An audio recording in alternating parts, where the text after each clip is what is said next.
TVBS commentator Wenchi Yu discussed China's growing worldwide presence and the effects of its increasing influence with Isaac Stonefish, author of America Second, and Professor Zhang Guochen of Taipei Medical University during their latest TVBS meeting room. Stonefish, whose book is endorsed by Professor Chang, examines how China's influence over America's elites is leading to its rise and potentially becoming a threat to the world. Stonefish suggests that the United States needs to consider all options, including overthrowing the CCP, in their approach towards China, and emphasizes the need for an open, comprehensive debate to determine the best strategy. I think the Communist Party poses an existential threat to Taiwan. It certainly does not to the United States. And the goal of the party in the US is a pliant, a yielding America. That's why I called the book America Second, the idea that Beijing wants to supplant the United States, make that seem like a foregone conclusion,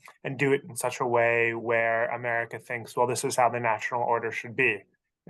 Taiwan should rejoin China, or not even rejoin, it's always been a part of China.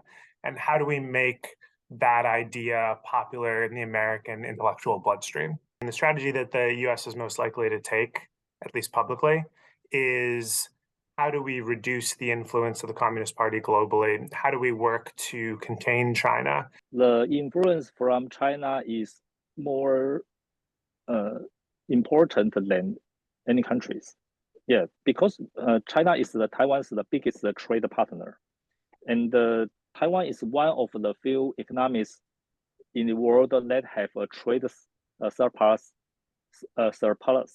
with China. Yeah, so China and Hong Kong account for almost 40%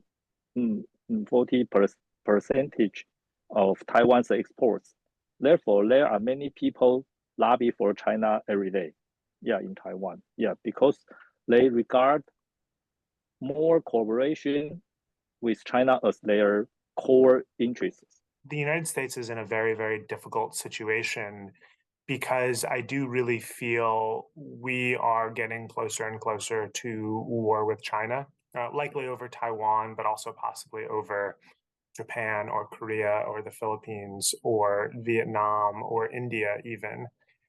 We are right now in a pre-war period, and the US doing things to reduce that likelihood without jeopardizing its own sovereignty, I think can be the best strategy. Isaac Stonefish believes that overthrowing the CCP may likely be the best strategy for the US and China, however. If the US were able to overthrow the Communist Party, which I think is a major, major if, and would have potentially huge costs for America, the reconstruction afterwards is very challenging. Stonefish believes that the U.S. needs to have an open debate with voices from all sides of the spectrum heard in order to have the best China plan for moving forward, not just the most favored plan or the one that has the most political or military backing. TVBS World Taiwan. In the bookstore.